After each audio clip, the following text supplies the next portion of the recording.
것처럼 우리 주님께서 언제 어디서나 우리와 함께 하시며 우리를 지켜주실 줄로 믿습니다. 하나님 민족의 참 큰 명절인 구정설 연휴를 지나고 하나님 온 땅에 참으로 우리가 생각하는 하나님의 은총도 참 귀하지만 어둠의 세력들이 많이 있는 이 현실입니다. 하나님 어쩌면 아무것도 없는 것 같은 광야 같은 이 현실 속에 오직 우리 민족이 우리 교회가 우리 모두가 하나님만을 바라볼 수 있도록 은혜를 도하여 주시옵소서. 아멘. 오늘도 우리의 사방팔방 하나님 모든 것이 가리워져 비록 하늘로 난 구멍밖에 없어 하늘 창을 열고 우리 하나님을 바라보며 나아왔사오니 우리의 간구에 귀를 기울이시고 우리의 모든 죄와 허물은 예수님의 보혈로 정결하게 씻어주셔서 오늘 이 밤에 말씀 듣고 하나님 그 말씀 붙들고 기도하는 우리의 심령 위에 은혜 베푸시고 하늘문을 활짝 열어주셔서 응답의 풍성한 은총이 이 나라와 민족 가운데 임하도록 역사해 주시옵소서. 존귀하신 예수님 이름으로 기도드리옵나이다. 아멘. 오늘은 말씀을 좀 나누기 위해서 말씀 보겠습니다. 우리 화면을 보시고 말씀을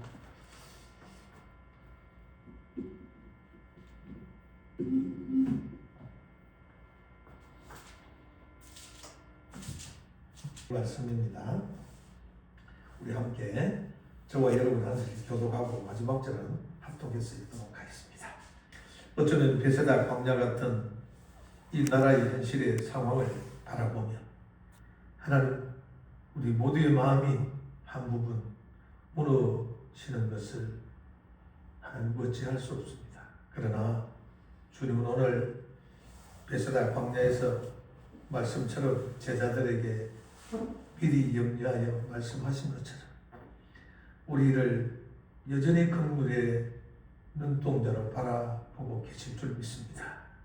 주님 그래서 이 현실을 비판하는 입술을 거두게 하시고 오히려 눈물로 기도하는 무릎을 우리에게 허락해 주옵소서. 아멘. 우리의 작은 믿음이라도 오늘 주님의 손에 하나님 이 시간 올려 드리기를 모여 사오니 하나님 이 나라를 살려주시고 지도자들을 붙들어 주셔서 다음 세대가 온전한 자유 민주주의를 누릴 수 있도록 보호하여 주시옵소서. 아멘. 하나님 이 어려운 시기에 교회가 잠들지 않도록 도와주시옵소서. 아멘. 오병이의 기적을 베푸신 예수님 오늘 이 민족 위에 다시 한번 풍성함의 역사를 허락해 주시옵소서. 아멘. 존귀하신 예수님 이름으로 간절히 기도드리옵나이다. 아멘. 오늘 오전에 목사님들과의 모임이 갑자기 이제 여지에서 목사님들 모시고 해서 모임을 했습니다. 모두가 이제 전라도에서 오신 목사님들도 그렇고 나라 걱정을 많이 합니다. 그런데 한 목사님이 이런 말씀을 하시더라고요. 우리가 이쪽이든 저쪽이든 하나님은 네 마음을 다하고 뜻을 다하고 목숨을 다해 주 내 하나님을 사랑하고 네 이웃을 네 몸과 같이 사랑해라 했는데 미워하면 안 된다. 그런 말씀을 하시더라고요. 이제 그 목사님이 조금 영적으로 좀 특이합니다. 제가 그랬습니다. 그래도 지금 우리가 이제 이 우파 쪽에서 그런 사람들 미워한다 그죠? 미워하고 정죄하고 판단한다 그죠? 그래도 그렇게 하는 사람들에게 나라가 흔들리지 않고 있는 거 아니겠습니까? 그래서 제가 하는 말이 지금 이 세대가 교회뿐 아니라 나라도 이 원수마귀 사단이 들어서 말입니다. 극심한 양극화를 만들고 있습니다. 무슨 말씀인지 아시죠? 우리가 한 5년 전만 해도 이 정권이 우리 윤 대통령이 정권을 잡기 전 문통이 있을 때도 이렇게 양극화가 심하지 않았습니다. 근데 이제 갈수록 양극화가 심해진다는 거죠. 심해져서 우리가 예를 들어서 목회자가 평신다고 얘기를 나눌 때 목회자 같이 욕을 하고 정죄 판단을 사실 하는 것은 좀 그렇습니다. 저는 그렇다 생각하거든요. 저도 말을 참 조심을 다합니다. 개인적으로 이야기할 때는 그렇지만 서너 명 모이면 개인이 아니고 이제 연대가 되는 거죠. 그렇다 보니까 내 생각을 목회자는 마음대로 할 수 없습니다. 그래서 그랬습니다. 그럴 때에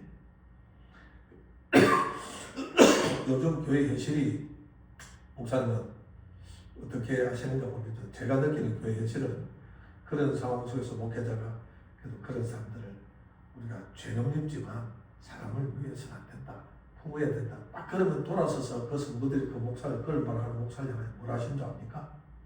저 목사는 이것도 아니고 저것도 아니고 중독하다. 그럼 성경에는 더욱든지 차든지 해야 된다. 예수님. 그럼 내 처질이라고 했는데 요즘은 그런 말을 하면 성도들이 씨알이 안 맥힌다. 이게 뭐냐면 이게 그만큼 양극화 현상이 너무 심하게 되어 있다는 거죠. 그럼에도 불구하고 하나님의 말씀은 그들을 우리가 불쌍히 여겨야 된다. 근데 그 상대방 사람이 있습니다. 그 사람은 우리가 미워하지만 예수님이 하신 말씀은 그 맞거든. 원론적으로. 그 사람을 지금 우리가 정권을 잡고 있는 그 사람을 우리가 믿습니다. 그런데 사실은 사람은 영적인 존재잖아요. 그 안에 있는 영적인 어떤 세력을 우리가 미워해야 된다. 이런 말이 성경적으로 참 맞습니다. 그런데 우리가 그것을 아무리 생각해봐도 이게 참 힘든 것이거든요. 왜냐하면 우리는 예수님이 아니거든. 예수님 인격에 따라가지 못하거든. 그래서 상대방 욕하는 것보다 방금 제가 기도를 쓴 것처럼 우리 비판보다 우리의 무릎이 하나님 앞에 꿇어야 된다. 무릎 꿇고 기도하면 저게 어저께 판결이 되고 서울서 선배 한 사람이 문자가 왔습니다. 지겸 판사가 판결한 촛불을 기도한다고 촛불을 끌 수 없다. 그런 판단을 했던 모양이죠. 그리고 어떻게 생각하면 그 양반이 굉장히 좀 저쪽입니다. 그런데요, 참 그 사상을 보면 젊을 때 어릴 때부터 우리 경상도 말로 꽃잡하다 이런 말 알죠. 꽃잡하다 들어보셨습니까? 아주 약삭 빠르고 이기적이고 지손해 안 보고 이런 사람은 꽃잡하다 그러거든요. 굉장히 이기적이었습니다. 치만 알고 절대 손해 안 보고 이런 사람들이 내 주위에 보면 그런 사람들이 저쪽의 생각을 많이 가지고 있다. 지금 제가 저쪽이 좀 죄송합니다만 왜냐하면 바른 편에 정의의 편에 서지 않는다. 정의의 편에 서는 사람들 보십시오. 성경에 나온 대표적인 사람이 있습니다. 그런 유대인도 아니고 세례를 받은 사람도 아니고 그 사람은 경건한 사람이 아니었음에도 불구하고 길 가다가 강도 만난 사람을 제사장, 바리새인, 많은 종교인들이 모르고 지나갔지만 유대인들이 개치고 하는 이방인이라는 사마리아 사람은 그 사람을 치료해주고 돈까지 주고 약속까지 하고 다녀올 때까지 치료해 달라고 그 영혼의 주인에게 약속까지 하고 그런 선한 사람입니다. 오늘 세상 사람들에서는 그런 믿지 않는 사람들도 그런 선하고 좋은 사람들이 참 많이 있습니다. 아무튼 우리가 지금 그래서 제가 그 선배에게 이런 방법 대답할 가치가 없어서 안 했다는 거죠. 왜냐하면 그게 시대를 바라보고 자기의 생각을 어필하는 것이면 얼마든지 대화가 됩니다. 그런데 믿지 않는 사람이고 지금도 어쨌든 예수 믿는 사람을 깔아내리려고 하는. 그러니까 목사님 저에게 비아냥거린다고 그렇게 보낸 거예요. 저것도 못안 하겠습니다. 뭐 정말 정확하게 생각을 물어보고 자기 생각이 바른지 이쪽 생각이 바른지 대화도 해보고 이렇게 돼야 되는데 그러니까 우리가 정의로운 생각을 하지 않는 사람 사마리아인 보십시오. 그 사람은 바리새인도 아니고 제사장도 아니고 종교인도 아니었지만 그 사람은 정의를 아는 사람이었습니다. 정의를 아는 사람은 자기의 부비를 내놓습니다. 자기가 손해보고 희생하고 헌신한다 이 말이에요. 그러니까 지금 이 시대가 그런 정의로운 사람들이 많이 필요합니다. 그저께 제가 유튜브를 하도 답답해서 찾아보니까 스님들이 시국선을 했더라고요.